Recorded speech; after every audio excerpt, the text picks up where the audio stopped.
basis for leaders of those organisations to resign. Well, thank you very much, Dame Megan. It's wonderful to be here giving evidence to your Select Committee again today. First of all, I would like to thank Richard Hughes for his service. You would have seen his letter of resignation and also my response to it. But Richard's leadership of the OBR, but also his public service, both at the Treasury and in other organisations over many years, is distinguished public service, and I certainly thank him for that. But I am grateful as well to have the opportunity to make a statement and to reiterate in the strongest terms that leaks are unacceptable. The budget had too much speculation, there were too many leaks, and much of those leaks and speculation were inaccurate, very damaging, as well as the IT security issues, Dame Meg, which you've already mentioned, where the entire budget was inadvertently published an hour before I stood up to present the budget to the House. The OBR's report also noted that the spring statement had been accessed early as well. I want to stay on the record how frustrated I am and have been by these incidents and the volume of speculation and leaks. And that is why I'm doing something about it, because we cannot allow this to happen again. A leak inquiry is underway with my full support, being led by the Permanent Secretary at the Treasury, and we are also conducting a review of the Treasury security processes to inform future fiscal events. We also clearly need to look explicitly at physical IT security. The Treasury have asked the National Centre for Cyber Security to undertake a forensic examination of recent economic and financial outlooks. The outcome of that review, of course, will be public, and we'll write to you with the outcomes of that review. Okay, thank you very much for that. Can I just turn to you, Permanent Secretary, about the OBR? Do you know yet who in government or which department accessed the forecast early in March? So you'll have seen the report given to the Chancellor and yourselves. We've asked the National Cyber Security Centre to do a forensic examination of that. You don't know the answer to that right now? Well, I would note that a media organisation has stated publicly that they accessed the March statement.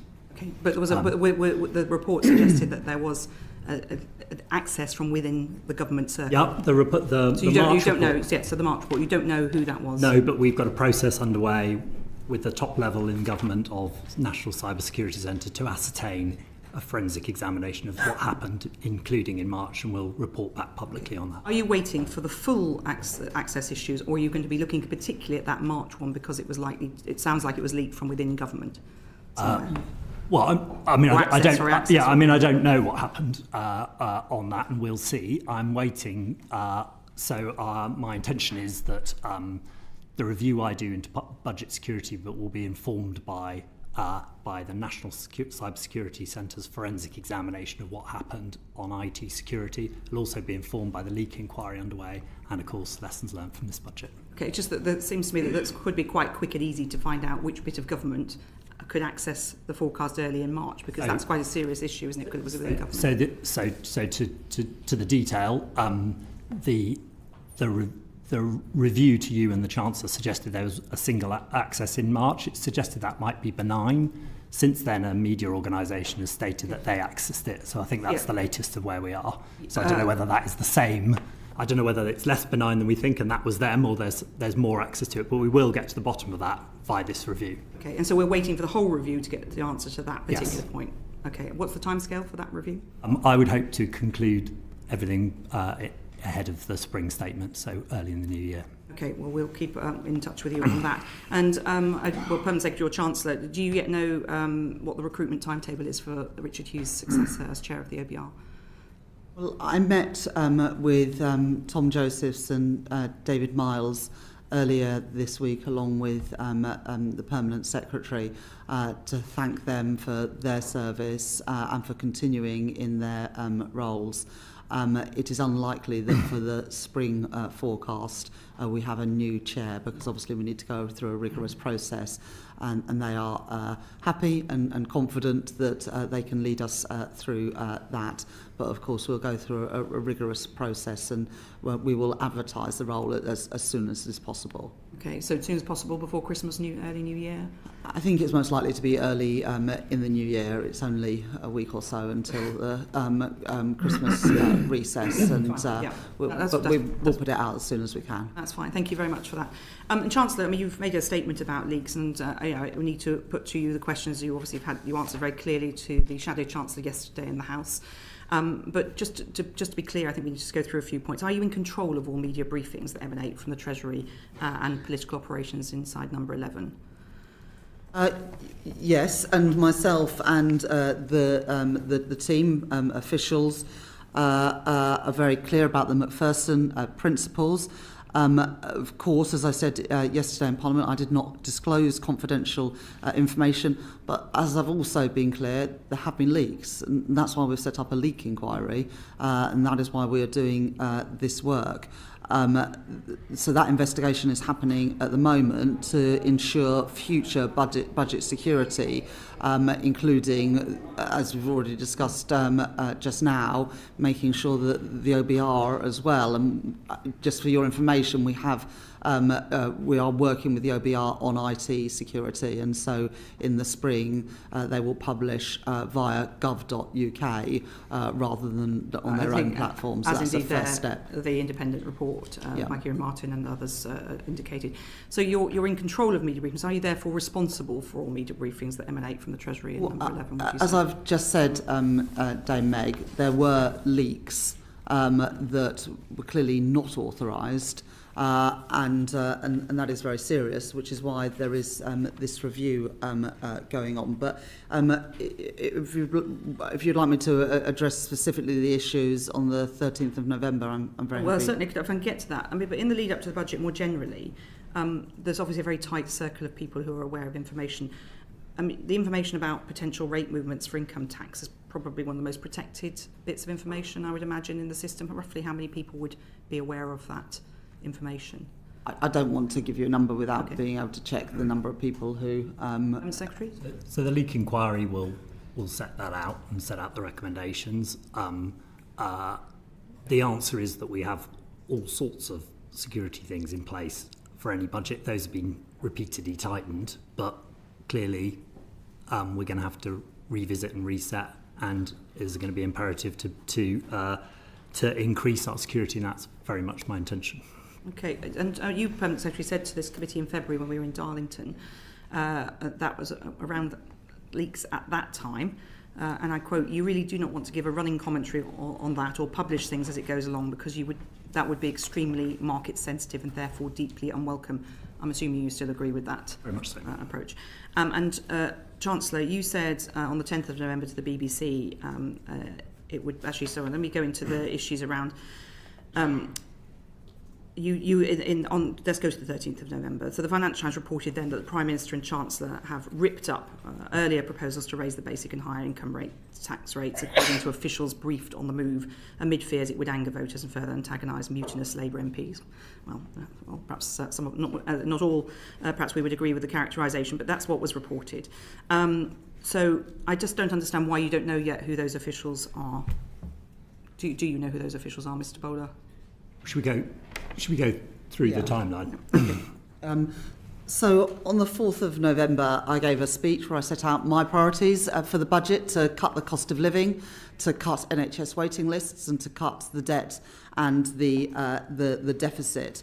I was clear in that speech that I wanted to build more resilient public finances with the headroom to withstand global turbulence. As you saw when I delivered my budget, I was able to increase the fiscal headroom from £9.9 billion that I delivered in the spring to £21.7 billion, so more than doubling the headroom. Yes, we know those facts. I was clear that to achieve those objectives, that we will all have to contribute.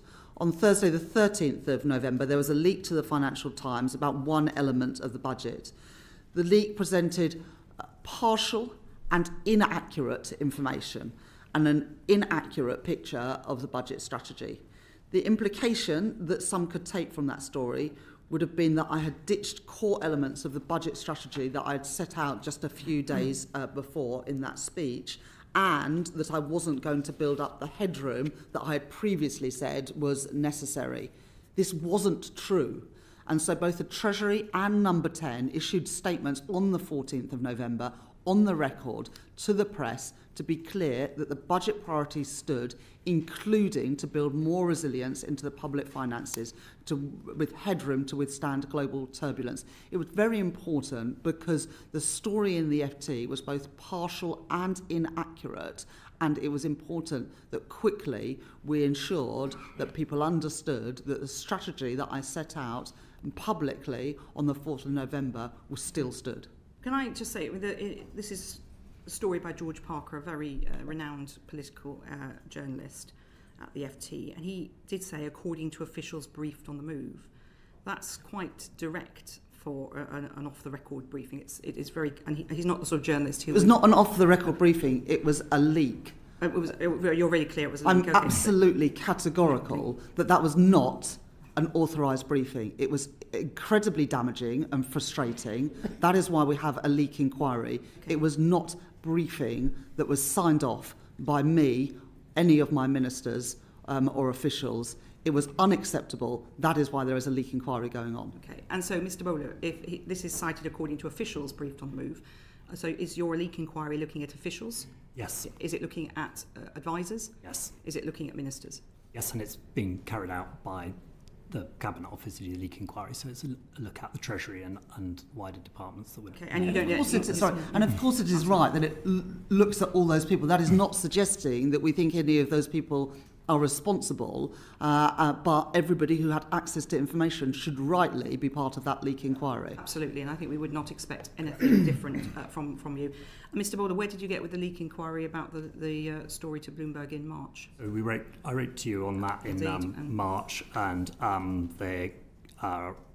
the conclusion of that was the inquiry was not clear whether it was a leak or speculation. Okay, so what do you rate chances in 1 to 10 of getting an answer on this leak inquiry? Well, I'd say a couple of things. I would say that it is not the case that leak inquiries don't get anywhere.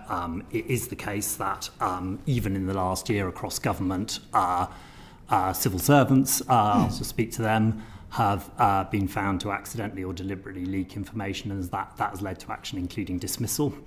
And secondly, I would say that we'll see the recommendations of this leak inquiry and we'll take action on them. I'm sure it will give us a recommendation about how many people knew things and the extent to which that's greater than what we intended for how many people knew things. That will be a useful piece of information which will want us to lead to being much more careful still on who knows what when, and I'm pretty determined. I think everyone will want that to work. You've got, on Thursday last week, the Chief Secretary to the Treasury told the House that there would be this inquiry into the leaks, so we welcomed that at the time.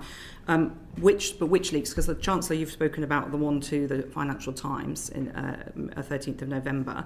Will the inquiry, Mr. Permanent Secretary, cover all of the other information? That is the main focus, because that was the clearly very damaging leak, and that's where the focus of things is going. But obviously it's for the inquiry to take it where they will.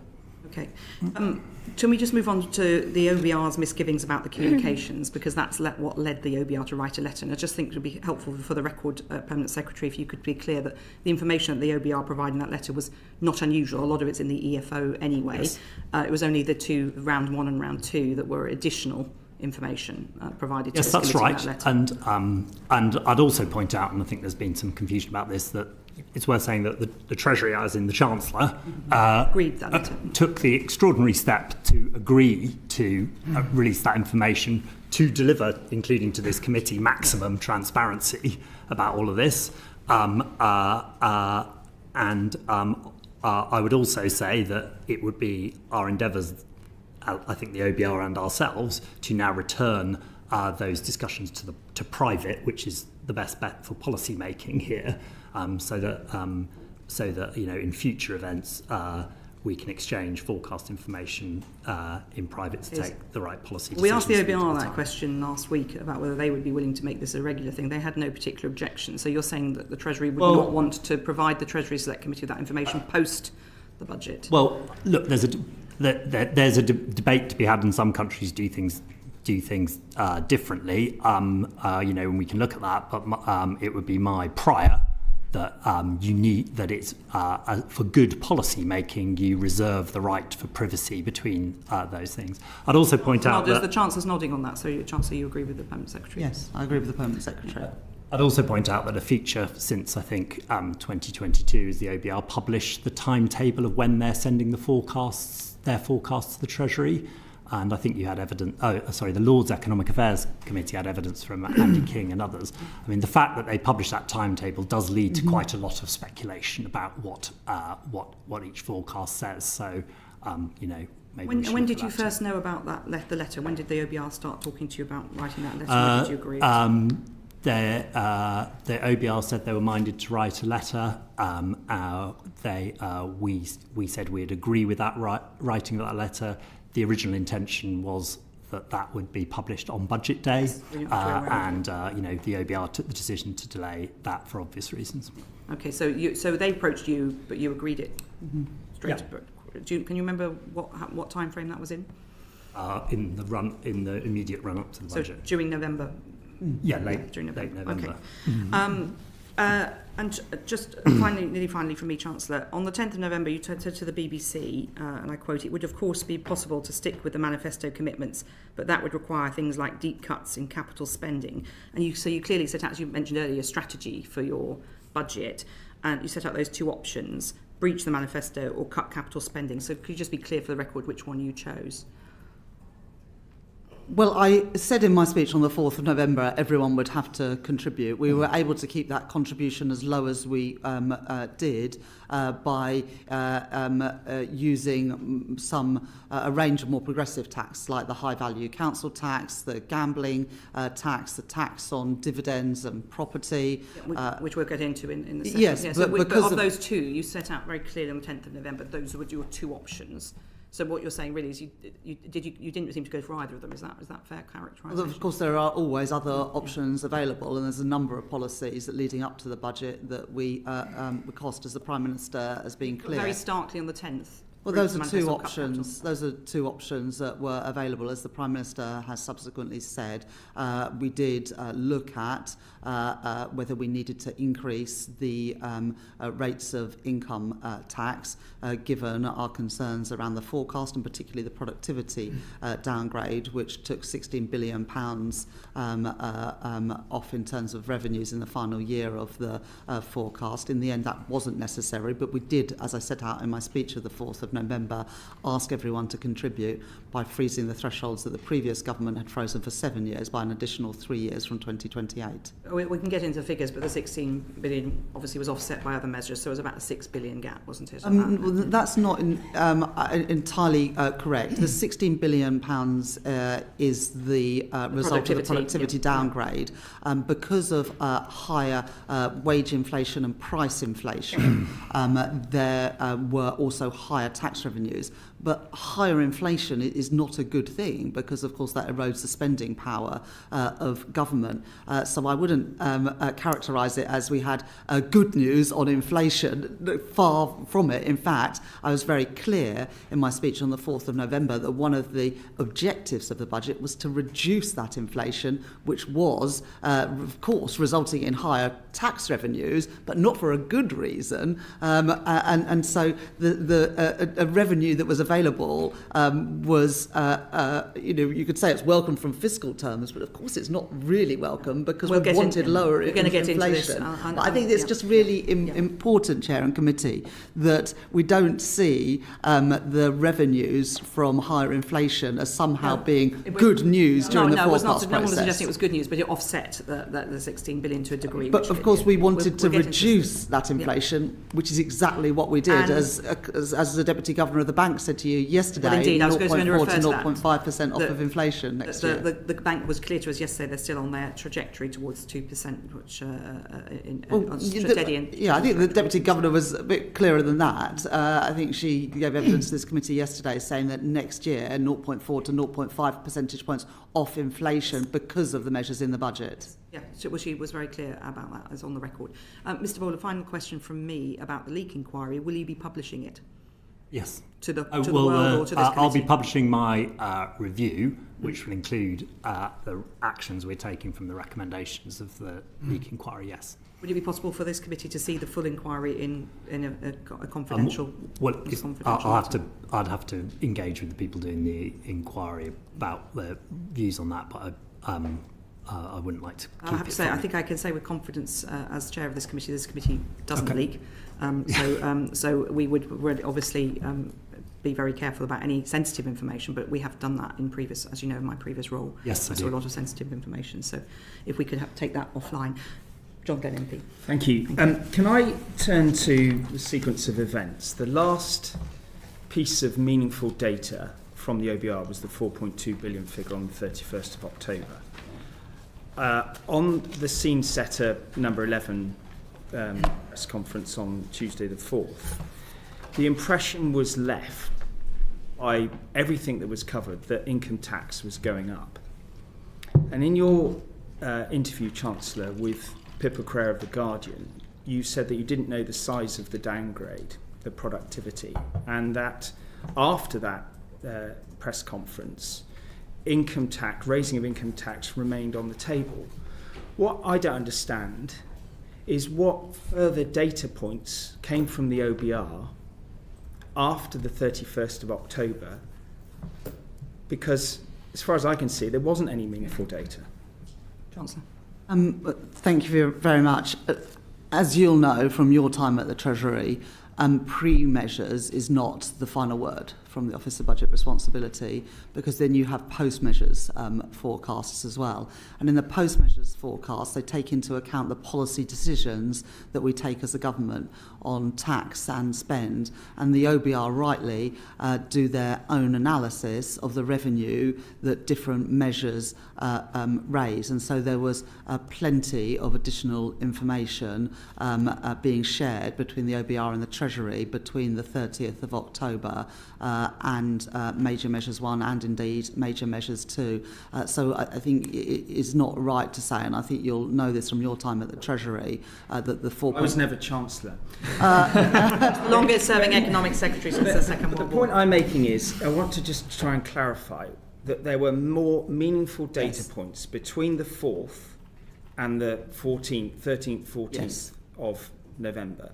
Yes, and what led to those being meaningfully different? Yeah, yes, there was, and the reason for that is that the OBR do costings of all of the changes that we're making, as well as there being interactions between the tax measures and other economic variables, whether that be GDP, consumption, inflation. And so all of this is changing. It was a big budget. I think we can all agree that. And every measure both has its own impact, but also a cumulative impact. So there was a lot more information between those sets. The other thing I would just add is that the 4.2 billion was not the number that we were using at the Treasury, because there was also the policy decisions between Spring Statement and autumn budget that meant that the £4.2 billion headroom was actually, from our reckonings, around a £3 billion deficit against our fiscal rules. So not only was 4.2 billion not the last word from the OBR, but it's not the number we were using internally at the Treasury. The clear impression left from the scene setter press conference on the 4th was that income tax was going up. I mean, that was what every newspaper was saying. Income tax was going up. And then 10 days later, it wasn't. So what could you tell us about what happened, about your decision-making process during those 10 days? Yeah. So a couple of things. First of all, in the speech in the 4th of November, I was very clear that everyone would have to make a contribution. And you saw that in the budget on the 26th of November. We froze for an additional 3 years the tax thresholds, national insurance and income tax, that the previous government had frozen for 7 years. We extended that for a further 3 years. That's not a breach of the manifesto, but it is asking everybody to contribute more. I was very upfront about that. Raise taxes for working people. And I was very upfront in my speech in Parliament when I delivered the budget that would mean that everyone was having to contribute in exactly the way that I set out in my speech on the 4th of November. So I stand by very much the speech I made. I said in that speech that we were going to cut the cost of living. We did 0.4, 0.5 off of inflation next year, as Claire Lombardelli said to you yesterday. Cutting NHS waiting lists, we've already reduced them by 250,000. We protected NHS spending in the budget, and also cutting the debt and the deficit, which you can see in the OBR and Treasury documents. But I was also very clear in that speech, both that we would need to build more fiscal resilience given global turbulence, which we did, taking the headroom to £21.7 billion, but also that we would have to ask everyone to contribute. Did you decide to change the decision not in terms of raising the rate of income tax in those 10 days? The Prime Minister has been clear that that was one of the things that we looked at, but we were also looking at the tax thresholds. In the end, because of the decisions we made on higher value council tax, on property and dividends, and a number of other measures, we were able to keep the contribution from working people as low as we possibly could. Did you make that decision, or did the Prime Minister? Well, the Prime Minister and I met 2-3 times a week during the budget process. That is not always the case between Chancellors and Prime Ministers, I recognise that, but there is a very close partnership between myself and the Prime Minister, and so we took him through all of these all of the numbers and all of the options, and we decided it together as a team, because that is what the Prime Minister and I am. Thank you very much, Chancellor. Dame Harriet Baldwin. Thank you, Chair. Now, Chancellor, in the run-up to the general election, you said that you had no plans for tax rises beyond what was in your manifesto, and that you would focus on growth, and that growth was really the way in which you were going to get more tax revenues coming in. You've now put together two of the biggest tax-raising budgets in UK history. And the Office for Budget Responsibilities told us that there's not a single measure overall that has a positive growth impact. They think, in fact, that tax hikes are harming growth. So can you tell us what your growth plan is? It's not one of the priorities of this budget. Are you still chairing the Growth Mission Board? Yeah. Thank you very much for that question. First of all, and you know, we've been through this a number of times. There was new information after the general election. First of all, the £22 billion black hole in the public finances left by the previous government, which has been discredited by the Office for Budget Responsibility. Not at all. The £22 billion black hole left by the previous government, which was set out to me by Treasury officials the weekend that I became Chancellor of the Exchequer, which we had to fill, and then the £16 billion downgrade to productivity, the impact that that had on fiscal revenues. And as the Office of Budget Responsibility were very clear, that reflects the weak productivity in the previous Parliament. The OBR made the decision to do that revision this summer, but they were very clear it doesn't reflect any policies of this government. So those are the two key things that have changed since the general election. And of course I did go into the general election with the targeted tax increases on non-DOMs, on private equity, on private schools, on the energy profits levy that we were elected to deliver. We have delivered those. We have had to do additional tax raising because of the mess left by the previous government. But you've also asked about growth. Well, shall I finish answering your question, Dame Harriet? You've asked about economic growth. You will know that in the spring, the OBR upgraded their growth forecasts. It was the biggest upgrade to growth from a non-fiscal measure that the OBR in their 15-year history now has ever made, and that reflected the changes that we made to planning.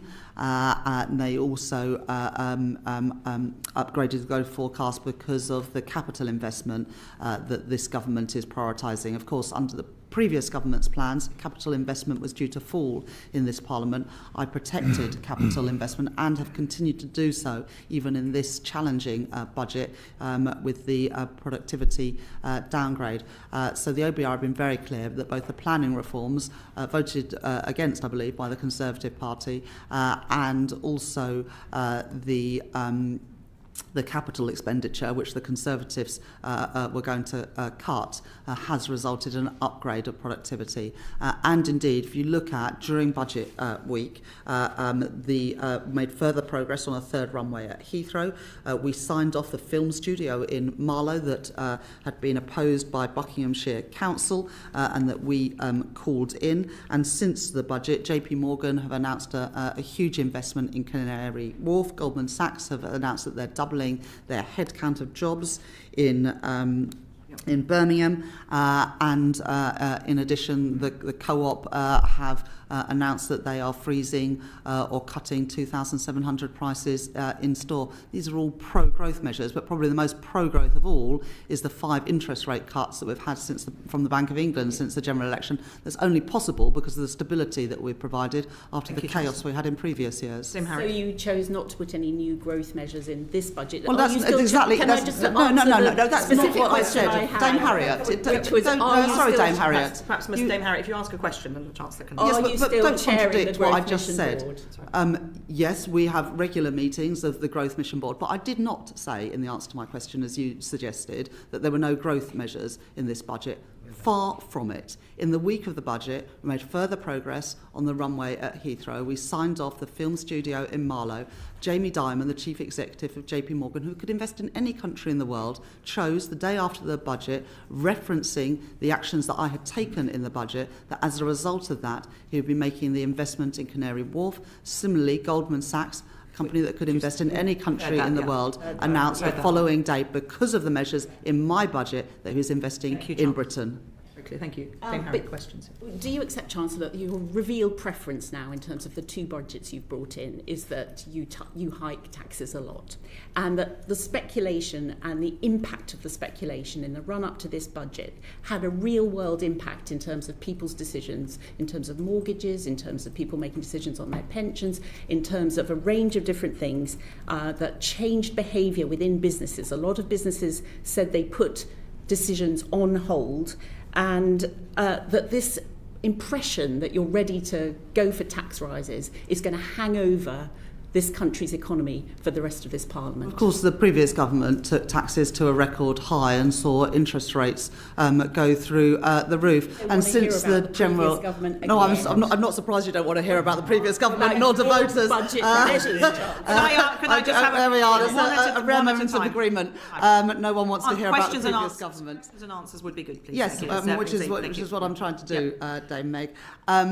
We have returned stability to the economy, which has enabled the Bank of England to cut interest rates 5 times, and as you would have seen, since the budget, a number of mortgage lenders have cut interest rates on mortgages. I think interest rates now on mortgages are lower than they were since the Prime Minister, maybe one who you might not want to remember as well, Liz Truss, took interest rates through the roof. I very much welcome that. Again, those reductions in interest rates would not have been possible without the stability that I've returned to the economy. We're going to get into measures in a moment, Dame Meg, but last year I asked you, Chancellor, about the way in which you're implementing all the Article 4 recommendations from the IMF in terms of, you're basically going through the whole list of recommendations and ticking them off one by one. Last year I asked you if you were planning any overhaul of council tax. You said, no, we're not looking at that. I asked you if you were looking at road pricing. You said, no, we're not looking at road pricing. I would argue that you've started the process on both of those in this this budget. There are a couple more of measures that I think the public out there would be very interested in hearing if you can rule those out. Capital gains on primary residences, are you planning to do that in this Parliament? And are you planning to change the state pension to a single lock in this Parliament? Can you rule those out, please? Yes. Okay. Thank you very much, Chancellor. Luke Murphy, MP. Thank you, Chair. Chancellor, just very briefly, you've pointed to the productivity downgrade as a result of the record of the previous government. Would you have made different choices in this budget if it were not for that downgrade? And if so, which ones? Chancellor. Well, thank you very much for your question. The productivity downgrade by 0.3 percentage points took £16 billion off of headroom in the final year. Obviously has bigger impacts than that, because the impacts is not just on fiscal revenues. The impacts are also felt in people's wage packets, or certainly the forecast for those future wage packages, because productivity is obviously the biggest driver of growth, and therefore the biggest driver of the money available in the economy, including for wages. So it is very disappointing that the conclusion is, after the last 14 years, including the botched Brexit deal, the impact of the pandemic and the impact of the policy decisions of previous governments, has resulted in our productivity being so much lower than the Office of Budget Responsibility previously forecast. Well, I guess I'm Chancellor in the world as it is, and rather than the world as I might want it to be. But of course, if the circumstances are different, I would have made different decisions. It goes back from the point from Dame Harriet, the reasons why we have had to raise taxes in the last two budgets were last year because of the £22 billion black hole in the public finances, and this year because of the £16 billion downgrade to productivity forecasts. I'm determined to beat those forecasts. We beat them this year. The OBR forecast in the spring that our economy would grow by just 1% this year. They have now upgraded that forecast to 1.5%, and I'm determined to beat them in future years, because the Conservative legacy does not have to be our destiny, which is why we're pursuing a whole range of growth policies. Thank you very much. That's very clear. Thank you. Chris Coughlin, MP. Thank you, Dame Meg. Chancellor, you know that I'm a fan of the government's language on public R&D. The OBR has published that a 10% increase in UK R&D capital would equate to a 1.9% long-term increase in productivity, which are stunning numbers given the 0.3% productivity downgrade created as a 16 billion fiscal black hole.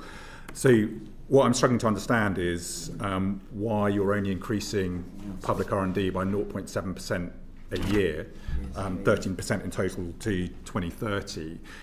As a result of which, the OBR has concluded that will have no impact on growth, because in fact it's a lower rate than in the decade after the financial crisis. Well, thank you very much, Mr. Coughlin. If there's one thing we know about you, is that you care very much about R&D, and rightly so. And I was very pleased in the spending review to be able to increase R&D spending in real terms during the course of this Parliament.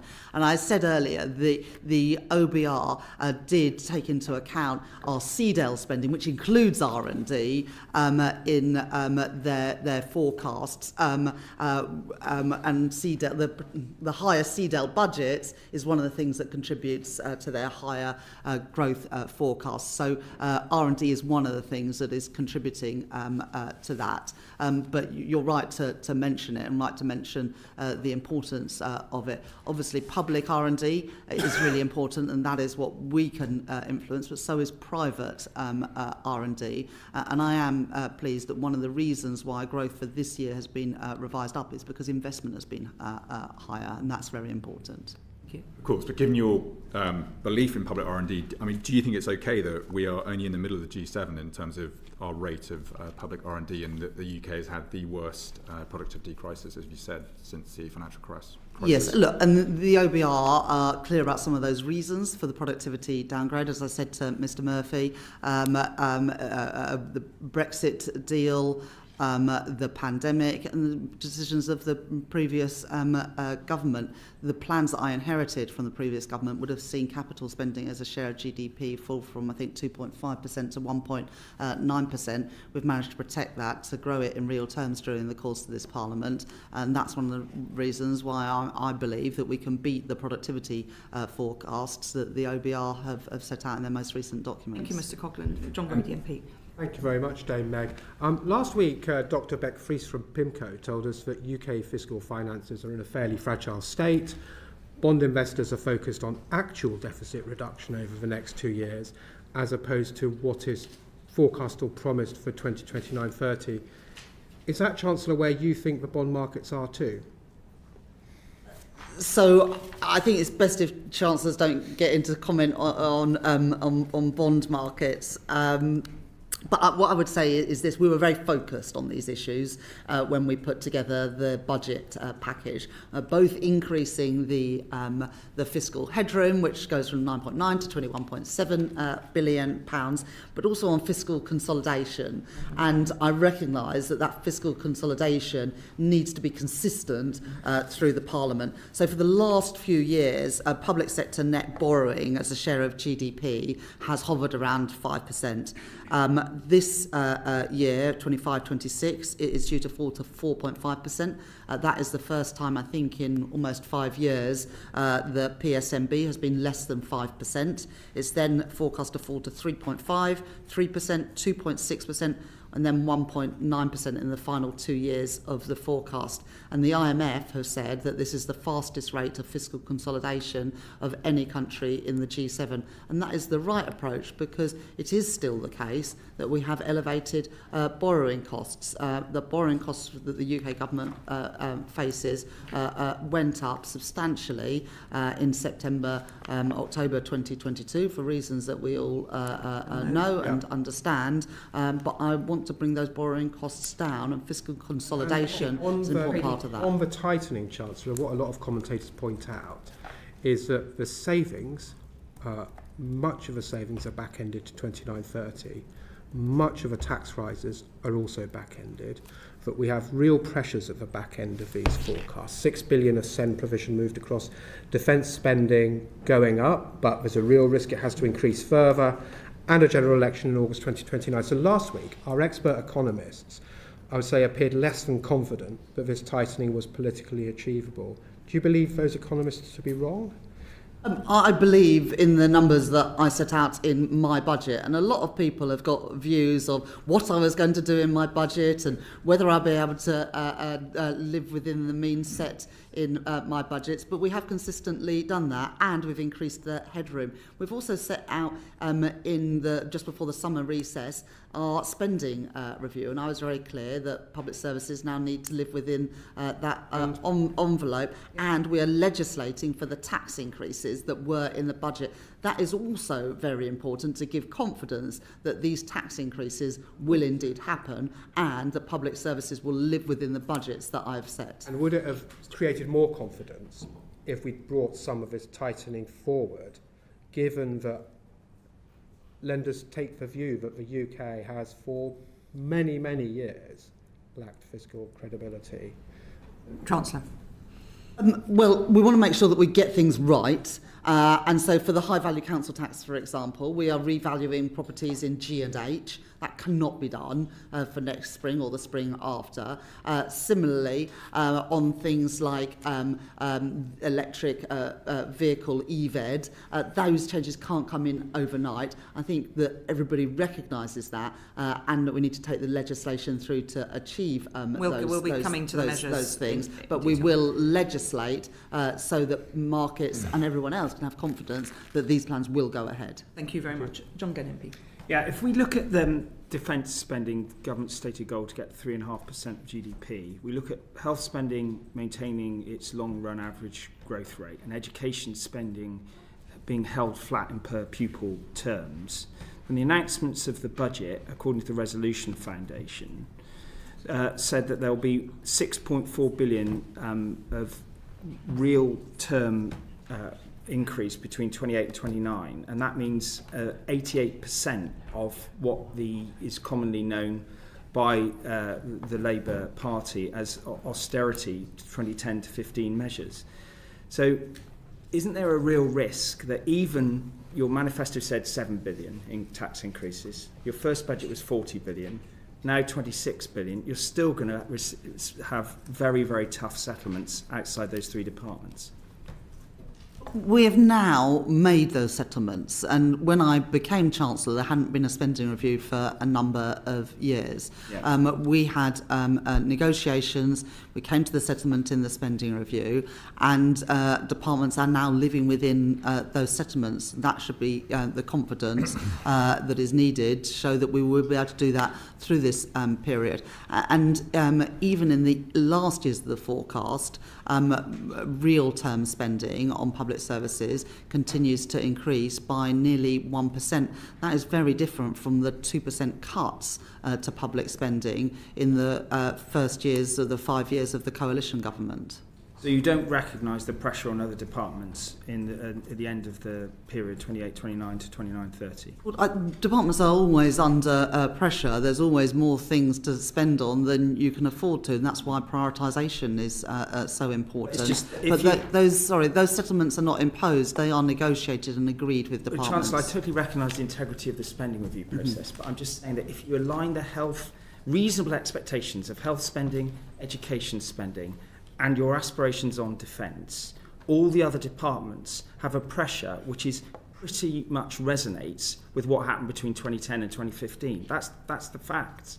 But one of the differences is that in the early years we had an immediate uplift in spending to end the fiscal fiction, frankly, that previously existed in the forecasts. And similarly, we've protected the CDEL budget. So if you look at TDEL, it is a slightly different picture. And the reason that we've done that is because we just want to... Just very clear for people watching, the capital budget. We protected the capital budget, which is really important for improving the productivity of public services. We've also agreed with departments £14 billion worth of efficiency savings.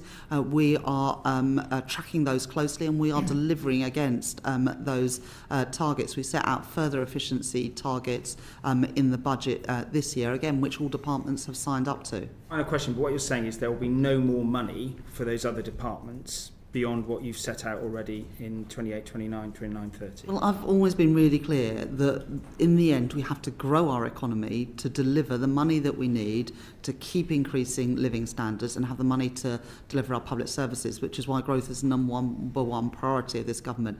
And as we saw, if you just had 0.3% higher productivity growth, which would translate to 0.3% higher GDP growth, you'd have £16 billion more a year to either reduce taxes or spend on public services. But it is true that beyond this year, which I recognise the change that you've quoted, in all future years, the OBR say that growth is downgraded consequential of this budget decision. Not consequential of this budget, Mr. Glenn, and I want to be really clear about that.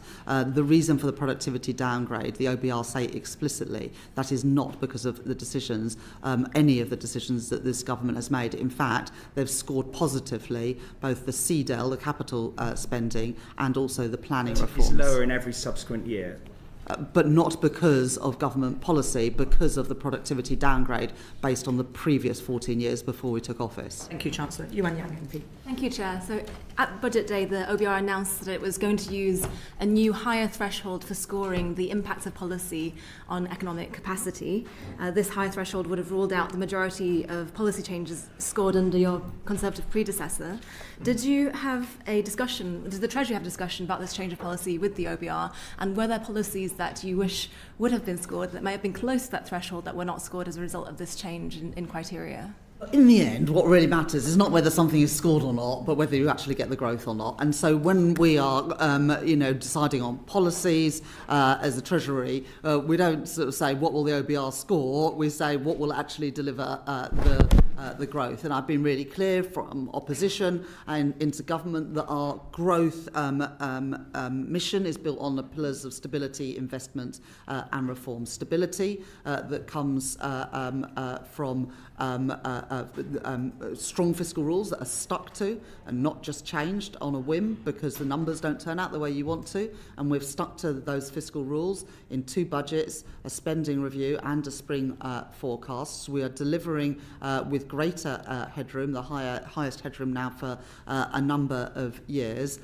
Investment by protecting the capital investment and crowding in private investment, including through the National Wealth Fund and British Business Bank, and reform, particularly to planning, but also regulatory reforms, cutting the administrative burden of regulation, pensions reform to unlock private capital. And one of the biggest reforms is the trade reforms we're making, whether that's the reset of our relation with the EU, the trade deal that we've signed with India, or indeed the trade deal that we've signed with the United States, and the planning and infrastructure bill that should have royal assent before Christmas. All of those things are pro-growth, and whether the OBR score them or not, I am confident, we are confident as a team, that they will build a stronger, more resilient economy with higher growth. And the good thing about the growth that we are generating, it is growth that will be felt in all parts of the country. Thank you, Chancellor. And does the Treasury, I presume you collect your own scorings of those measures that don't meet the OBR's new thresholds?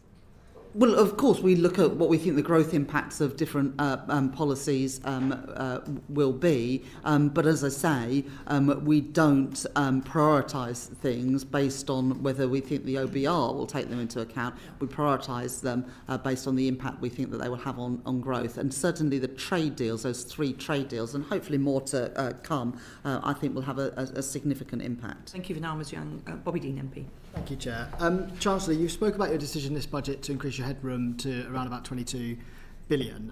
We had a discussion about headroom in the spring statement, where you said to me that everyone would like more headroom, but no one wants more taxes, no one wants lower spending. I think we have the balance about right. And you gave me variations to that answer 3 times. Do you accept now that actually you got that balance wrong in the spring? Well, I increased taxes by £40 billion in the budget last year, and I don't remember any party clamouring for more tax increases. And in fact, I think the Liberal Democrats oppose most of the ones that we are trying to take forward.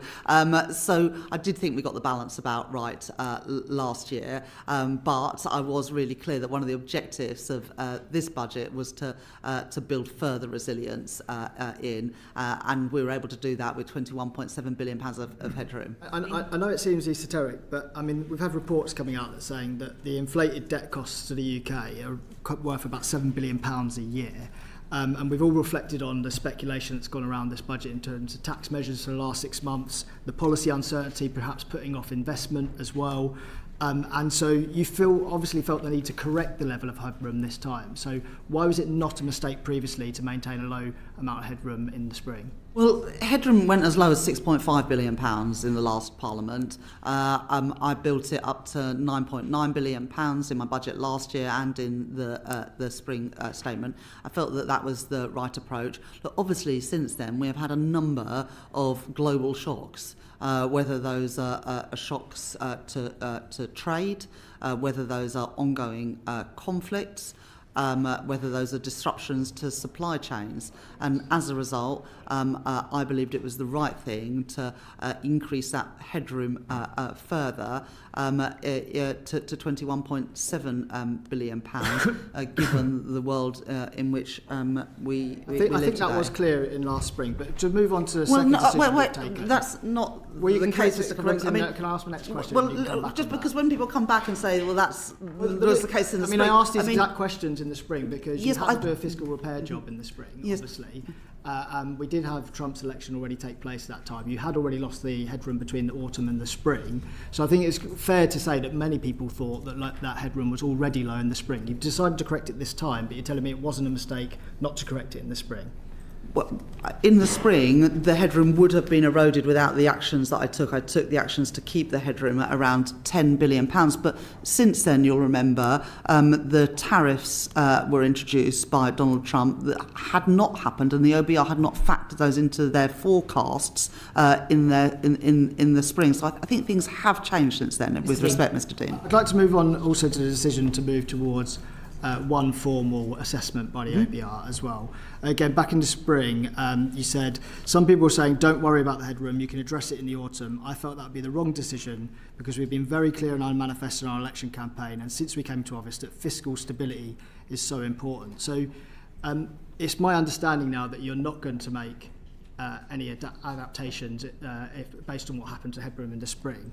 So does that mean that fiscal stability is no longer important, or was that an incorrect statement to make in the spring? Well, it does link to your previous question, Mr. Dean, because in the previous question you asked about the level of the headroom. We've now taken that to £21.7 billion, which, as you know, is more than the average movement in headroom between forecasts. So I now believe that we have the buffer in place. The buffer enables you to make that decision. So can I just push you on the next question, which is, what circumstances would you feel like you would need to make adjustments in a spring statement? So 23 billion definitely gives you more buffer room, but is an erosion of 5 billion, 10 billion, 15 billion too much? At what point would you act in the spring instead of the autumn to address the headroom, which everybody will still be able to see whether or not a formal assessment is taking place? So very few countries have two fiscal events a year, and we want to move towards, as the IMF have recommended, to have one major fiscal event a year. And we've worked with the OBR. So in answer to Mr. Dean's question, if you may, just on where you would make judgment. At what point would you give yourself more headroom? Understand that. Yeah, we've and got the question. You said you're not going to take any action. The Chancellor's had the question, so yeah, if you could just answer the question, Chancellor. Yes, if you give me that opportunity, I'd be delighted to. I reserve the right to be able to take action at any point, but I believe the headroom that we have and the changes that we've made means that I won't need to do that in the spring. But of course, I reserve the right at any time to take action. Thank you for now, Mr. Dean. Are you and Young MP? Thank you. I want to move on to special educational needs and disabilities funding. At the budget, you announced that this would no longer be borne by local authorities, but would be borne from central departmental spending. Will this be put, well, firstly, the OBR says that this will cost around 5.6 billion. Do you and the Treasury accept that number? And will this be put on one particular department, or will it be spread among a number of departments? And if so, how will it be spread among departments? Chancellor. Thank you very much for that question. What we have done, what we did in the spending review, was continue the statutory override for an additional 2 years, so during which time local governments, if they overspend, compared with their forecasts on this, they can put the costs on central government. We've extended that for a further couple of years, but then, as we were really clear in the spending review, we will then fund SEND through the overall government DEL override envelope, and that statutory override ends in 2027-28. Where I would sort of disagree with the OBR, and well, not necessarily disagree, but the OBR looked at absorbing that SEND pressure from just one budget line. That is not what we said in the spending review. They just gave that as an illustrative example. So I don't recognise those impacts on school spending. As you know, the Education Secretary at the moment, with the relevant minister, is doing a review of SEND. That focus of that review is getting the system right, because no parent, no constituency MP believes the system works well today. Thank you. Ms. Yang. You're saying that the 5.6 billion number from the OBR is based on the current policy, and that policy is going to change, so therefore the number itself may not be that number. Is that what you're saying, Chancellor? No, what I was saying is that the OBR's illustrative example is that SEND pressure is absorbed on one budget line. That is not what we set out. But the purpose of the SEND review is about delivering a system that works for families, for children and for schools. And it's right that the Education Secretary, not the Chancellor, leads on that. Ms. Coughlin MP. Thank you. Chancellor, in October 2021, my 17-year-old constituent, Jennifer Chalkley, who was autistic, died of avoidable suicide. I fully acknowledge the role that perhaps the Liberal Democrats and the Conservatives had in terms of scrapping Sure Start, in terms of contributing to this crisis. Can I have your assurance, please, that you will properly fund both the Department for Education and Children's Mental Health Services to end the SEND crisis in this country? Because if you do, not only would that be a fantastic legacy for a Labour government, but also it would enable me to go back to Jen's mum and tell her that her daughter's death had not been in vain. Okay. Thank you very much, and for bringing up that example, and please give best wishes of me and I think all of the committee to Jen's family for what they went through. Too many parents and children are let down by the SEND system. Anyone that's a parent knows that, and any constituency MP, and you've only been a constituency MP for a year and a half, but you will know through your postbag and through your surgeries and your visits to your schools and talking to families in your constituency that the system just doesn't work. And we have to reform it. My mum was a special needs teacher when I was little, and she then became a classroom teacher because there were cuts then to special needs teaching, and it meant that kids weren't getting the support they needed. So this is something that matters to me, including as a parent, but it should not be me leading the work on SEND. I'm the Chancellor. It is right that Bridget Phillipson and the Department for Education lead on this, but to say to Jen's parents and family directly, we want this system to work for them. We want it to work for families. We want it to work for young people. We know it's let them down. This is about devising a system that is inclusive and that enables all children, whatever their abilities, whatever challenges that they face, to fulfil their potential and to live fulfilling lives. And that is the commitment I will give to Jen's parents and to We you. obviously all look forward to the SEND review coming out, we think, in the new year. Thank you very much, Mr Coghlan. Yuan Yang MP. Thank you, Chair. Yesterday we spoke to the Monetary Policy Committee of the Bank of England, and as you may have seen, there was disagreement on the committee, and there has been since their last meeting, on the impact of quantitative tightening of the active sales of gilts on the interest rates that the government faces for government borrowing. The bank staff's estimate of this cost to the taxpayer has gone up over the last year. Does the Treasury have its own estimates of the cost of quantitative tightening to the taxpayer? If it's okay, I'm going to pass this question. We've discussed this at length, but I'll pass it to the Permanent Secretary. It falls to the lot being Treasury Permanent Secretary to have to answer questions about quantitative tightening. So it's a monetary policy matter, as you know, and as such for the Bank of England. But in terms of understanding what is happening, because it's a deeply complex thing, it's worth saying that there are three areas where you send out. So the OBR, in their recent forecast, set out detailed projections, including of the losses they expect and the impact on all their fiscal metrics. The Treasury's annual report and accounts sets out the impact on departmental spending budgets, and the bank provides quarterly reports with its projections of cash transfers. Yeah. To the nub of your question, each September, the Monetary Policy Committee decide on what they want to do in terms of sales for the coming year, and they announce that. That's not something that we is our decision. They did that last September. They actually reduced some of the active sales they were doing and did some things on skew. So they're increasing their active sales. No, they've reduced. They're reducing the overall pace of I think more things are maturing, so there's less need for active sales. So it is all set out there, and it is all in our accounts and all the rest of it. Okay. And of course, as everyone knows, there were cash transfers to the Treasury up until the end of 2022, and now each quarter there's transfers back to the APM. Yeah. Chancellor, I know that from the MPC's perspective, as they've stated very clearly, value for money for the taxpayer is not in their remit in monetary policy. But of course, as the Chancellor and as the Treasury, value for money is certainly something that concerns the Treasury and also all of us constituency MPs. Do you have conversations with the Governor about the value for money impact on the taxpayer from their pace of QT?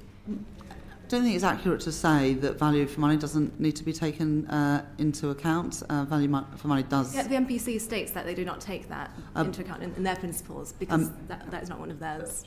Yeah, but the Bank of England do, and the MPC and the Bank of England are a little bit different. I don't know, James. Yeah, no, I mean, look, it's their decision and it's not ours, but I think I think it is unfair to say that they don't take value for money into account. Yeah. They take it that into account as well as the impact on their monetary policy. And they've written to the committee a whole set of times, including on that, and I think you did a report on it last year, which explored those very issues. Thank you. Thank you, Rachel. The predecessor committee did good work on that. Luke Murphy, MP. Thank you, Chair. Chancellor, my constituents, or a vast majority of them, the top priority is cost of living. Both yourself and the Prime Minister have made clear that that is a top priority for the government as well. Evidence to the committee from both the OBR and the Resolution Foundation show that there's been relatively strong growth in real household disposable income in this Parliament thus far, but the outcome for the remainder of the Parliament is quite bleak. Do you recognise those forecasts? Do you expect to beat them? And if so, how?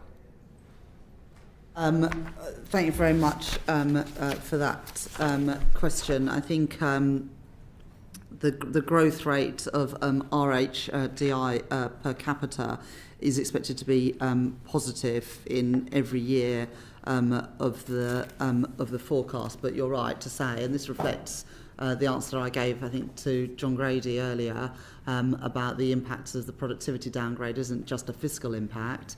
That's the one that all the concentration has been on, but of course the most immediate impact is on the size of the economy, and therefore the money available for wages and everything else, which is why, as I said, I'm determined to beat that forecast. But living standards, I guess, are sort of determined by the income you've got coming in and how much you're paying out. And as I said in my speech on the 4th of November, I was determined that one of the things that we achieved in this budget was cutting the cost of living. And as the Deputy Governor said yesterday, next year that will be 0.4-0.5% off of CPI. There are sort of three primary things we're doing to achieve that. The £150 off of energy bills by scrapping eco entirely and taking other levies off bills, freezing prescription charges for the second year in a row, and also freezing rail fares, which I know will be a big issue for constituents of yours in Basingstoke, the first time that's happened in 30 years. Thank you. Do you anticipate having to come back in future budgets to take similar measures on the cost of living? Is that something you would expect, given the outlook for living standards that the OBR and you have just recognised? Chancellor. Well, I think the OBR and the bank expect inflation to peak this year, to fall, I think, on average of 2.5% next year before reaching target at 2% the following year. And for the remainder of the forecast period, the reductions in energy bills and the freeze in other prices, and indeed the freeze in fuel duty until September next year, all contribute to inflation coming down quicker than would have than we previously thought. We then need to continue trying to boost productivity and growth to put more money in people's pockets, but the focus in this budget was specifically on costs, which is why we introduced that package of measures. Thank you very much. Jim Dixon, MP. Yeah, I think many people will welcome the redistribution within the budget, where you can see each decile as you go lower down the income scale doing better. Do you, however, believe that might be a problem, the squeezed middle problem that we've seen in this country for many years, in which people in the middle of the income distribution are finding it very difficult to maintain their living standards, particularly as they get further towards the tax thresholds in which their income is then taxed at a higher rate? Mm-hmm. First of all, Mr Dixon, I'm very disappointed you haven't mentioned the Lower Thames crossing. I think it's the first time I've had a conversation with you and you haven't. But I will address your actual question. The distribution analysis that we published alongside the budget shows that every income decile, except for the top, is better off through the measures that we have taken in the last two budgets, but the biggest beneficiaries are in the bottom couple of income deciles, particularly as we lift children out of poverty, which we're very, very pleased to be able to do at this budget. I do recognise that we've asked everyone to contribute by freezing the thresholds for an additional 3 years on top of the 7 years for which they've already been frozen. But we were able to keep those contributions to a minimum by asking those with the broader shoulders to pay more. And some of those specific taxes, whether it's on landlords, to rebalance the tax system, but, so that whatever form of income you have, we're narrowing the gap between the tax rates that you pay on it and things like the high value council tax, which obviously paid by some of the more wealthy people in the country. Thank you, Mr Dixon. Okay, thank you very much. Bobby Dean. Thank you. Just following on from that question about the squeeze from Israel, there's been some analysis done since the budget about the impact on the 1% or even the 0.1%, and people claim that if you look at those categories, it's not as distributive as the Treasury's graphs present. Mr Bowler, do you do any analysis, distributional analysis, in regards to the 1% or 0.1% internally? Well, we do. No, we do. Our focus is on the distribution analysis we do, which is really, really rather good, I have to say. I'm very proud of it, and it's deeply thorough. It's been complimented for how we do it and the level we get into. All the rest of it, we've done it for some time in that way. So that's the focus we do, and it focuses on deciles. I don't know whether Darmish has any more to say on that. So we focus on deciles, as the PEMSEC says. We don't have the data on a consistent basis to be able to do things like the top 0.1%. Obviously, that doesn't stop individual policies from being able to look at focuses of distribution. Chancellor, I just wanted to ask you if you recognise this analysis that's out there. There's obviously increasing scrutiny about the top 1% and the top 0.1%, particularly as those on middle to higher incomes are starting to really feel the pinch. Do you think that it would be a good idea for the Treasury to start modelling this as well, so you can get a true distributive effect? I think it is quite hard because of the numbers, but let me just sort of give you one example. Higher value council tax on properties more than £2 million affects less than 1%. Is it 0.6? Just under 1%. Yeah, okay, just under 1% of properties. The non-dom changes obviously affects a very small number of people, as does the change around treating carried interests as income rather than capital gains in private equity. So all of those are taxes paid by a very small number of the most wealthy people. Would you commit to trying to look into that in the future? As I say, it is quite hard just because of the numbers involved to have an accurate You could have a dialogue in writing about this, because I think it's an interesting point, and you rightly raise we can, but I would just caution. Yeah, absolutely. I'm recognising your caution, and maybe it's a conversation we can have through official routes. Yeah, thank you very much, Mr Dean. And Chancellor, we want to talk about some of the specific measures. We've obviously know your broad brush issues, which you've repeated a few times, so we don't need to go into those again. If we can answer we'll ask specific questions. If you can answer those, then you can tell us all the detail of your budget. So over to Mr John Glenn to kick off. Yes, could I turn first to threshold freezes, Chancellor? At the 24 budget, you said, I'm keeping every single promise on tax that I made in our manifesto, so there'll be no extension of the freeze in income tax and national insurance thresholds. Now, you told us earlier it's not a breach of the manifesto. How can we square those two statements? Our manifesto was very clear. It referred to the rates of income tax and national insurance and the rate of VAT. But I have been very clear, I'm not trying to shy away from it in any way, that this is everyone makes a contribution through freezing those thresholds. I'm not trying to sort of sneak it out and pretend it doesn't exist. I was very explicit in the speech that I gave in the Chamber and in every subsequent interview that working people will pay from 2028 a bit more in tax, but we've managed to keep that as low as possible because of the other changes that we've introduced. But do you recognise, if you look at the distributional analysis, that increasing the headline rate of income tax is more progressive than threshold freezes? I don't recognise that. I think that they are broadly similar. So no, I don't recognise that. Okay. Thank you very much. Chancellor, you obviously took a decision to change the way that salary sacrifice worked. Can you just explain what was the reason? I mean, obviously you had to raise money. Was there a particular reason you focused on that area? Yeah. So the cost of salary sacrifice left unchecked will go up by 3 times in the next few years. So it'll multiple of 3. Yeah. So no one had expected that when salary sacrifice schemes started getting up and running. We already spend £70 billion a year on pensions tax relief. We're not changing that at all, nor are we changing how much you can take out tax-free as a lump sum.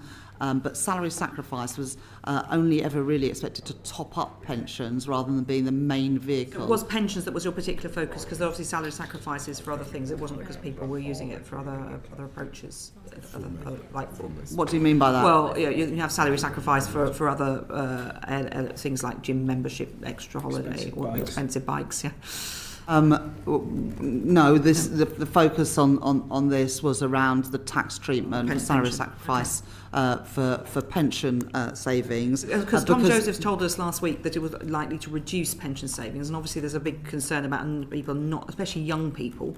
There's a lot of evidence they're not saving enough for their pensions. How did you weigh up that impact with the decision to reduce salary sacrifice for pensions? Well, in the last few years, pension savings have increased, primarily because of automatic enrolment into pensions. I think about 11 million people who weren't previously saving for pensions are now doing so. I think the last few years, the cost of living has put pressure on how much people can put in to save for retirement, but hopefully that is beginning to ease as a pressure. But you can still put £2,000 in and have exactly the same tax benefits as you previously had, but any contribution over £2,000, which you're still able to make, will get the pension tax relief, but not the additional salary sacrifice relief. And that is the tax relief that was always supposed to be applied to pensions. Salary sacrifice was only ever expected to top up pensions, but it has been increasingly use of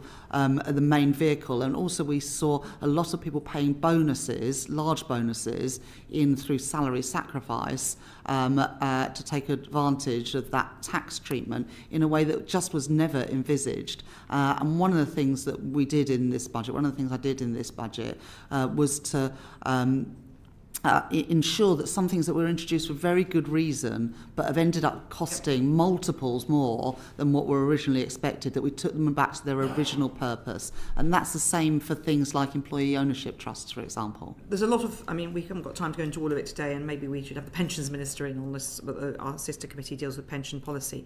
But you've got on the one hand an encouragement to put into stocks and shares ISAs, which we'll be touching on in a moment. You've then decreasing the opportunity to top up pension, and a 5% contribution, as Ruth Curtis told us last week, on an individual earning $46,000 a year means they will have to pay more national insurance. So you've got different incentives working in different ways. Is there any plans in the Treasury to have a really good route, well, from Treasury with DWP, to have a root and branch review of how pensions policy works? Because, as you say, auto-enrolment's been very useful, but it's not enough to fund retirement. We have set up a pensions commission. The Minister for Pensions has done that, who will look at these issues. But I want to be very, very clear that people can still use salary sacrifice to save for a pension. They will have, and they will still get pensions tax relief, which is the usual way of saving for a pension. So pensions tax relief above £2,000 very much still exists. It will be ordinary pensions tax relief, though. Thank you for that. Dame Harriet Baldwin. Thank you, Chair. Chancellor, in your budget, you say that the High Street will benefit from permanently lower business rates for retail, hospitality and leisure. And I think you will have heard that the reality for a lot of these High Street businesses is, in fact, that they're looking at the detail and they feel that they will struggle to survive with the higher rates bills that are coming, on top of the rising employment costs, on top of their rising energy bills.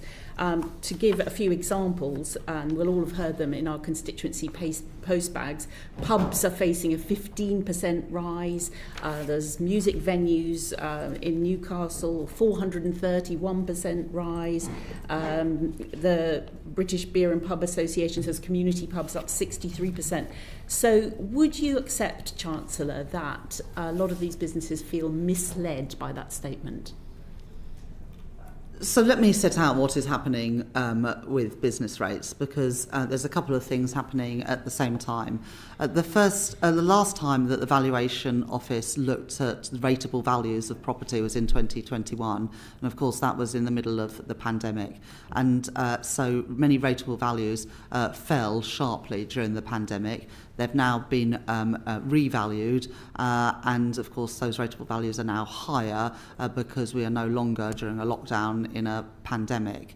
At the same time, during the pandemic, there was temporary support given to a number of businesses to support them with business rates. The previous government put in temporary support that finished in the last year of that government. They didn't allocate any money for future. In my first budget, I put in additional support for the first year, and in this budget we've put another £4.3 billion of additional support in as we transition to more normal valuations and rates. But what we've also done in this budget is to permanently lower the business rates, the tax rates that are applied to properties for eligible retail, hospitality and leisure businesses, and that is paid for by a higher rate on the top 1% of properties, particularly distribution centres that are used by online companies. So there will be permanently lower rates for those sectors. But as we transition, we've put in £4.3 billion of support for the types of businesses that you refer to. And so I think the average pub will be getting a 4% increase in rates this year, and the rates are capped at 15% or £800 for smaller venues this year, and that support continues at a phased down rate for the next couple of years. But we're moving to a system where we have permanently lower rates on those venues. Can I just urge you to look at this again, Chancellor, because UK Hospitality would dispute that. They think a 15% hike on average for pubs. So I'll just leave that out there. Thank you very much. 15% is the cap. So that's the highest it can be. The average pub will get that cap. No. That's what they're saying. Yeah. No, the average is 4% and there's a cap of 15%. Okay. Thank you very much for that clarity, Chancellor. Dame Siobhan McDonald. Thank you. Chancellor, we're aware of a kind of intergenerational unfairness that is perceived as going on, and I just wanted to look at the issues of lifetime ISAs that you announced in your budget. Now, everybody accepts that lifetime ISAs have design flaws, but launching a full consultation and creating a completely new product, which may not exist for some years, feels like a disproportionate response to problems that could potentially be fixed within the current system. Why not simply fix the existing lifetime ISA rather than design a completely new product that young first-time buyers may take some time to see? There's a lot of scepticism about the current product. A lot of lenders won't offer it because of design flaws in the way it was set up and a lack of clarity about who the product is suitable for. And many lenders don't want to, many banks and societies don't want to offer it because they don't want to be later accused of mis-selling a product. So there are a number of flaws with the existing system, and there have been a number of criticisms, including from people like Martin Lewis, about the withdrawal fees and also about the value of property that you can buy, and also the confusion about whether it is a a vehicle for saving for retirement or a vehicle for paying for your for a first home. So we are now doing a proper piece of work, designing a better product that's much clearer to people, and we certainly don't intend this to take a number of years. Do you have any idea of timescales? We want to crack on with it, but we didn't feel ready this budget to announce a new product that we would have confidence in. So we want to take a little bit longer to get that right. But there are well-documented concerns about the lifetime ISA. We want to help people to get on the housing ladder. Not convinced that the product that we've got is working well enough for people today. And just looking at the age differential for investing in a cash ISA, do you think it's fair that young people who want to save for that mortgage deposit are being forced into a more volatile stocks and shares, while retirees are allowed greater freedom to save in cash? Why was 65 chosen rather than the state pension age? And do you think that this creates a real perception of unfairness for young savers who are anxious about not having too much risk and knowing that they can get that deposit? Yeah. There aren't many young people that can put aside £20,000 a year in savings. I think we all know that. The biggest challenge for young people today is getting a job that pays a decent wage, not about whether they can access the full £20,000 of ISA savings. The reason that we had that age limit in is because as you get older, the time horizon in which you're investing in is not as long for obvious reasons, and so we wanted to make sure that in later life you can be very confident that you've got that money there. But if you had invested £1,000 a year in an ISA from 1999 to now, if you'd put that £1,000 a year into a stocks and shares ISA, you'd have £50,000 more now in your account than if you'd put it into a cash ISA. And I want more people to be able to benefit from a growing economy and growing stock markets. And at the moment, a combination of those ISA limits, but also the advice and guidance rules, mean that very few people, not enough people, are benefiting from that. We're changing advice and guidance. That comes in from the next tax year. The ISA changes come in the tax year after that. So we've got time to test out how this new advice and guidance is going to work. But it will enable banks and building societies and others to nudge people into putting their money into more productive assets. And I would like to see more of a culture in the UK of retail investing and people of all ages being able to benefit from a growing economy. Okay. Thank you. Is that not going to require more financial education in school? Yeah, and we are, as part of the financial inclusion strategy that my colleague, the Economic Secretary to the Treasury, Lucy Rigby, introduced, the financial inclusion strategy, we are introducing, including at primary schools, a better education on budgeting and saving. I think that is an important part of it, but the advice and guidance reforms are things that people have been calling for a long time, and I'm confident working with the regulators, the banks and building societies, that will result in better outcomes for savers. Thank you, Thank you very much, Dame Siobhan. Bobby Dean, MP. Chair. Chancellor, just now you mentioned wanting to fix some of the tax relief so they operate as intended.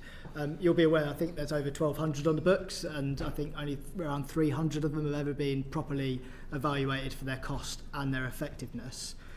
I presented a bill to Parliament called Tax Measures Evaluation Bill, where it commits the government to look into all of them. Can you commit to look into all the tax reliefs and making sure they are all working as intended? So I hope you see in this budget and last year's budget, actually primarily due to the work from the former Exchequer Secretary to the Treasury, who's now the Chief Secretary to the Treasury, and the new Exchequer Secretary to the Treasury. We've done some really good work on cracking down on tax avoidance and closing loopholes. I think it's going to save something like £10 billion a year by the final year of the forecast. And that is just getting the tax that we are already due, but we're not collecting today. And that's both debt and also you know, Just BAU. question, will you commit to looking at them all? We're very happy. 1,200. And if you've got any ideas, we're also, always in the market, Mr. Dean. So we've already done a lot of work in this area, but the job is not done until there is a gap between the tax that is due and the tax that is paid. There is more work to do. So of course we'll carry on looking at all of those. Thank you. I think you'd have a lot of support from both this committee and the sister committee, the Public Accounts Committee, which have doggedly tried to get to the bottom of this. So if you want to lean into that, I'm sure you'll get some help from Parliament. Yuan Yang MP. Thank you, Chair. Chancellor, in your budget speech, you mentioned that a fair society is one where the wealthiest pay their fair share, and you discussed narrowing the gap between the tax on income from assets and income from work. Is there more left of that gap to be narrowed? So what we did what I did in the budget was to increase by 2 percentage points the basic rate on dividend savings and property income, and made some changes to the additional higher rates as well. I think that is the right thing to do. 2 percentage point increase is quite a big increase in the tax rate on any form of income, but I think we got the balance right in the budget on that. And is there space for more narrowing, or do you believe the gap has been fully closed now?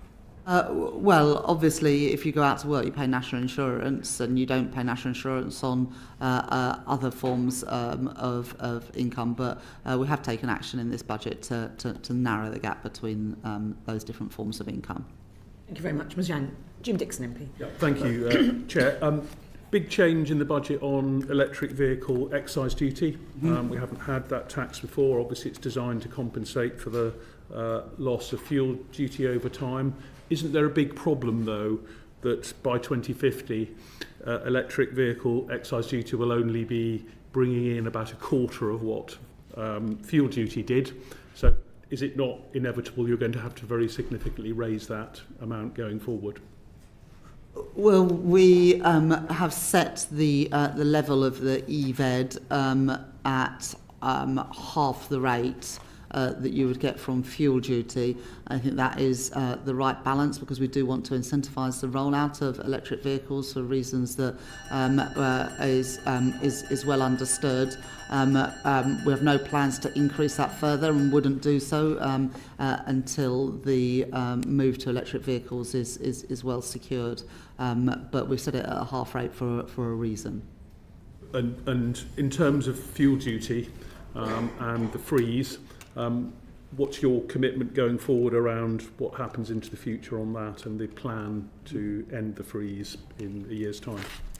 So we've frozen it until September next year, but at the same time we're also, from early in the new year, introducing something new called the Fuel Finder.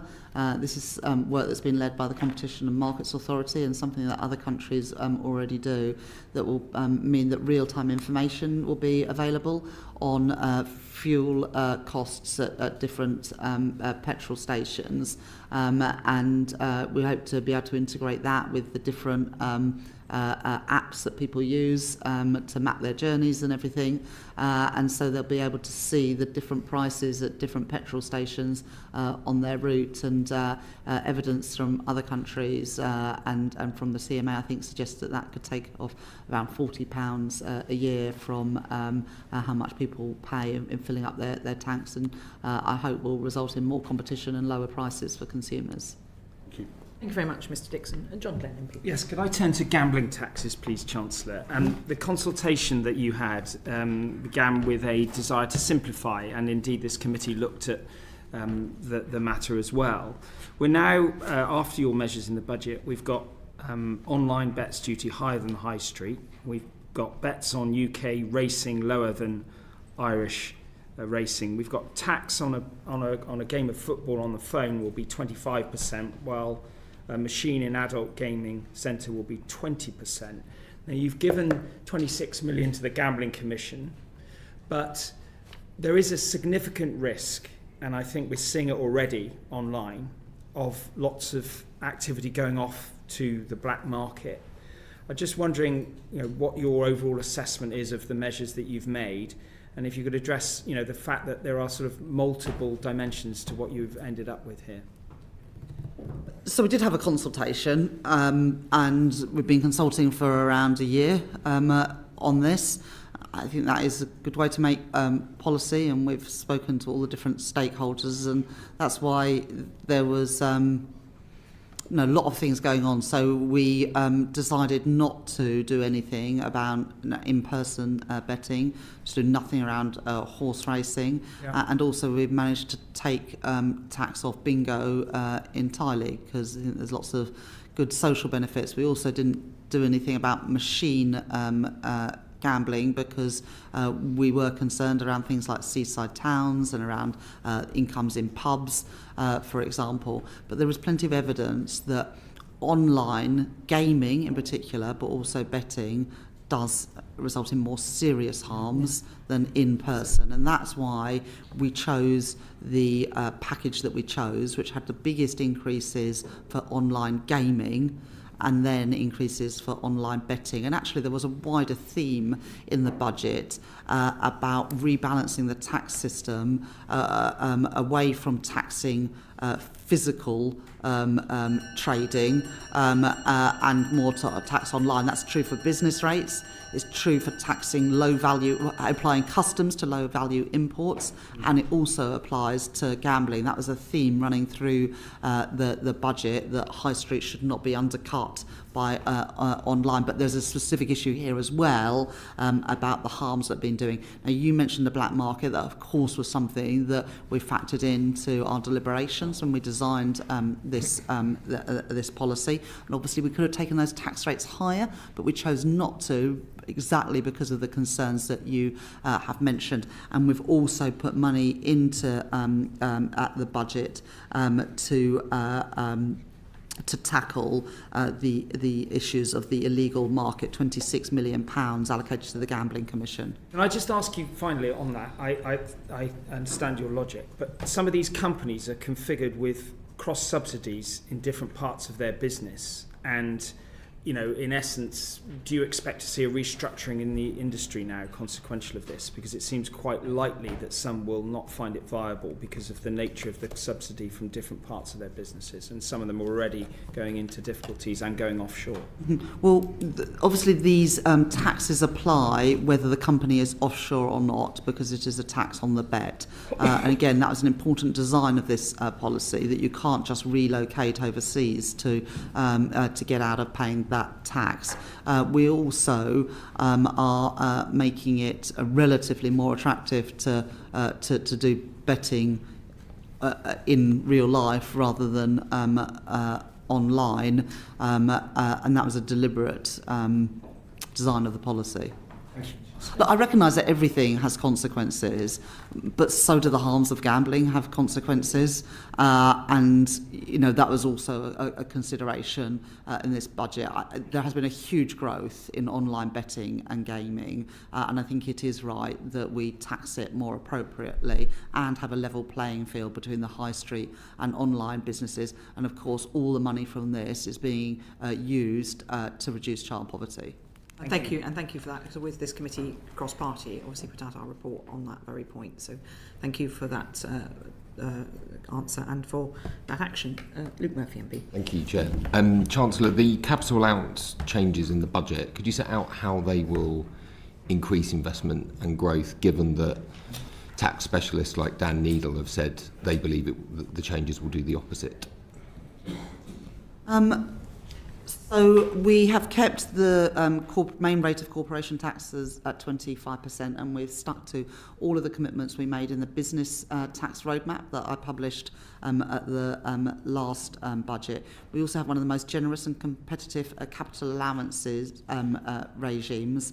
And what we are doing, what I have done at the budget, is decreasing the main rate of write-down allowances, just the main rate, by 4 percentage points to 14% from April next year. And that has allowed us to fund a new first-year allowance whilst also raising revenue to protect public finances. So it's also consistent with what we're trying to do in introducing more generous upfront relief for investments, and we'll be doing that as well for some of those leasing of equipment and machinery that isn't eligible for the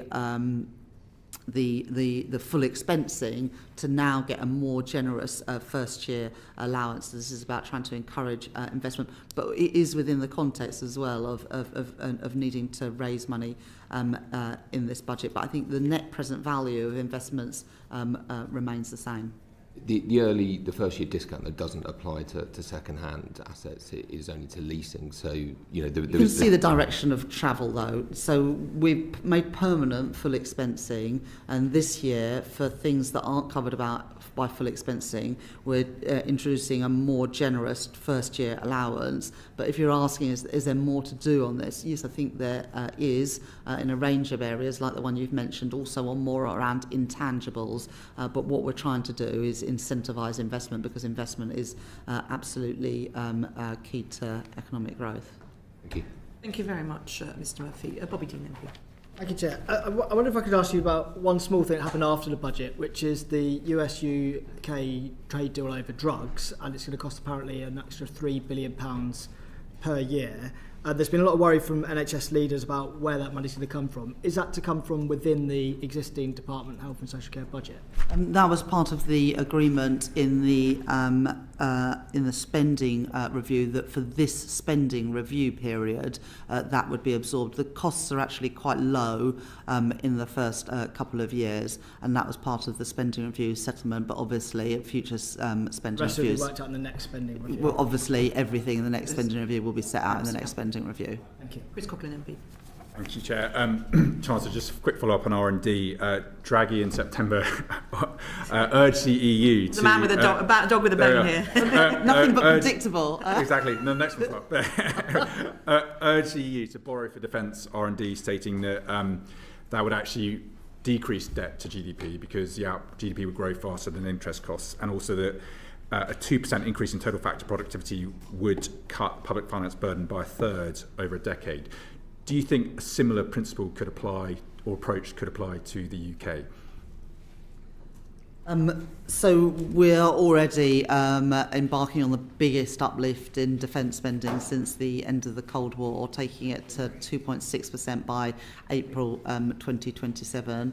And although every department apart from the NHS and Defence have had to make some further efficiency savings towards the end of the Parliament, that is not the case. Well, they have to make efficiency savings, but they can reinvest them. Unlike other departments, and we have totally protected the capital budgets, and obviously defence is highly capital intensive. The changes that I made to the fiscal rules last year as well take capital spending outside the stability rule. It's still affected by the investment rule, but that has also made it easier to protect capital spending, because it has been the case that previous chancellors, when faced with challenging fiscal situations, would go first to the capital budget and delay projects or cancel projects or extend the life of projects, and that's not the decision that I wanted to make. But it's also really important that we spend the money well, and that's why, as part of the defence investment plan, we are allocating more money to start-up businesses, to tech businesses, to really get that innovation, actually building on quite a lot of what happens in the US. Thank you. And finally, as you know, the National Bureau of Economic Research in the US has published an estimate of the Brexit cost of 6 to 8% of GDP, effectively a 90 billion Brexit black hole. Given this, do you support the Liberal Democrat proposals for an EU customs union, like several Labour MPs do? Good try. I think the OBR is sticking to their numbers around of a 4% hit, but is still very material. It's why we've got this reset with the EU, and why we are at the moment negotiating around a new food and farming agreement, energy energy trading, electricity trading, Erasmus, and a new youth mobility scheme, because we recognise that making it hard to trade with your nearest neighbours and trading partners is not exactly good for businesses and not exactly very good for growth. Thank you. Well, I think we can all agree on that. Just wanted to quickly follow up on an answer you gave to Mr. Glenn about threshold freezes. And it is, the facts are that if somebody is earning around £70,000 a year, which is a lot in known parts of the country, but in parts of London, for example, that's not a salary that's as easy to live on as it may sound. Somebody on that salary will see roughly the same tax rise as a Premier League footballer or other high earners. Do you talk? Can you see? Do you see that as progressive? I think the question that Mr. Glenn was putting to me was whether increasing rates versus freezing would be much different, and overall, and I would say that 70,000 is around twice the national average wage. But is that somebody who should be paying the same roughly as a Premier League? Well, they're not paying the same, are they? The same tax rise. The rise would be similar. Well, our distribution analysis shows that they are pretty similar, but I would also say that 70,000 is going to put you in the top decile. So when you say pretty similar, just to be clear, the threshold freeze versus any tax increase, that's what you're referring to when you say similar? Yes, the answer. Yeah. Just making sure, just because in the record. You obviously will do modelling of impact of policies on different households. With the challenge with the decisions you've made, because you've got lots of different tax changes, is how they interact with each other. How have you changed any way that, partly because you've taken that approach, any way you're doing that evaluation of impact on certain types of households? Well, the OBR look at the interaction of policies when they look at the indirect effects of the budget package as a whole, so they are taken into account in the forecast, and the distribution analysis obviously takes into account all of the policies and how they interact with each other. Often the problem is there's unintended consequences. There's nothing different the Treasury is doing on this. You're relying on the OBR. Just a simple question. Of course, we look at these things ourselves, but the numbers that published, including the indirect you do effects, look at them yourselves as well, so you're taking that fully into account. Well, yes, we look at things like the sectoral impact of policies, the policies on families with children, the policies on pensioner households. I just wanted it clear for the record, because yes. Just that you do that, that's fine. And then you talked about efficiencies for departments. And you're tracking that closely. So perhaps really for the Permanent Secretary, has anything changed in the way that the Treasury is tracking those efficiencies compared with the past? No, it's from the past, I guess, the fact that we use the Office of Value for Money to come in and work with departments to set up and measure, set up what the efficiencies would be that was announced as Penny Review, and set out how they'll be measured, including, I think, referencing in annual report and accounts. So that's new from previous spending reviews. Okay, and because there's no Office of Value for Money now, so that's now back into the Treasury teams. They've done exactly what we asked them really well, and that's now all set up. The public spending teams will be looking at that for each part, as usual. Okay, that's fine. Good. Harriet. Thank you very much. This is just for Mr. Bowler. It's a technical point on the business rates questions I was asking the Chancellor earlier.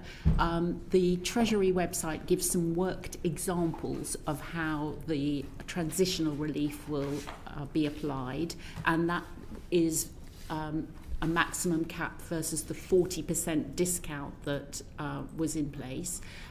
The letter that's gone out from the Ministry of Housing and Local Government to the councils that will actually implement this change does not have the 40% in it. So actually is a much more significant increase. So could you take that away, Permanent Secretary, and just make sure that the letter that goes out from MHCLG is exactly consistent with the guidance of the Treasury and the intention that the Chancellor clearly set out in her reply? Yeah. Can I also say, Dame Harriet, I recognise that businesses are crunching through all the numbers now, and I just would urge all businesses and also parliamentarians when we're interacting to make sure that businesses understand that transitional relief relief, because I know there have been a number of businesses who have seen the headlines without understanding the transitional relief, and obviously the two go together. And so the thank you for letter raising apparently this. from MHCLG is incorrect, it sounds like, so perhaps that could be Definitely look at clarified. that. That sounds like an would urgent help us matter all. for the Permanent Secretary to get off. So Yeah. on which point, I will thank you, our witnesses, very much indeed. Thank you to the Chancellor, the Right Honourable Rachel Reeves MP.